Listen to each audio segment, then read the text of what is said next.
De Raza à Rio, itinéraire d'un compatriote de Dieu, Mohiddin El-Jamal, environ 88 ans. Je me souviendrai toujours du 4 juin 1948. 3 semaines à peine après le départ des Britanniques et la proclamation unilatérale de l'État d'Israël, tous les habitants de Yebna ont été expulsés de chez eux par l'armée israélienne.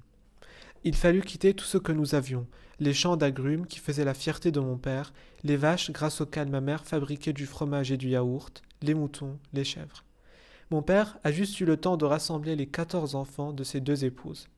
Ma mère comptait ses petits de peur d'en oublier un, tout en berçant son dernier-né et en rassurant les plus grands. Et nous nous sommes retrouvés sur la route de Raza, comme des dizaines et des dizaines de milliers de personnes, tous du sud de la Palestine. Nous ne ressentions ni faim ni froid, tant la peur qui s'était installée dans nos esprits. La nuit, la pénombre, le jour, la terre rouge sang, les villages vidés. Au fil du chemin, d'autres comme nous venaient grossir notre groupe. En arrivant dans la bande de Raza, les familles ne savaient pas où aller, ce qui les plongeait dans la plus grande détresse. C'est à ce moment-là que ma mère s'est rendue compte qu'elle avait oublié l'essentiel, la petite boîte en métal où elle rangeait, bien pliée, les billets de livres palestiniennes qu'elle mettait de côté depuis des années. 500 livres d'économie cachés sous la trappe à même le sol, dans la cuisine de notre maison de Yebna. J'avais environ 16 ans, mais dans la famille, j'appartenais au groupe des aînés, les responsables. Je savais que cet argent pouvait nous aider à survivre, du moins pendant un temps. J'ai déclaré: j'y retourne. Immédiatement, Mahmoud Al-Absi, un voisin de 15 ans, m'a rejoint et nous avons rebroussé chemin ensemble.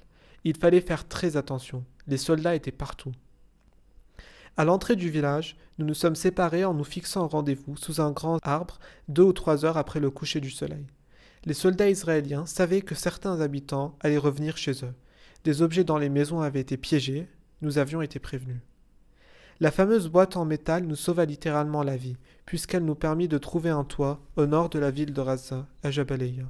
Mais l'argent se tarissait vite et il fallait trouver un moyen d'en gagner. Pour les réfugiés que nous étions, la radio était un objet précieux. Nous nous réunissions tous pour l'écouter. Les programmes égyptiens nous informaient de l'évolution des combats, nourrissant l'espoir et faisant miroiter un retour possible, même si la réalité était tout autre. Comme nous n'avions pas d'électricité, les radios fonctionnaient grâce à des batteries. J'ai donc eu l'idée d'acheter un moteur électrique pour les recharger et demander 5 piastres en échange. 3 fois rien en vérité. Mais comme il n'y avait pas de travail, il fallait s'en inventer un. C'est ainsi que j'ai commencé à rapporter un minuscule revenu à la famille. Avec mes frères et sœurs, nous servions aussi du café et du thé devant notre cabane. Au bout de 2 ans, j'avais mis suffisamment d'argent de côté pour acheter un petit pick-up qui permettait de livrer des oranges et des pastèques aux soldats égyptiens.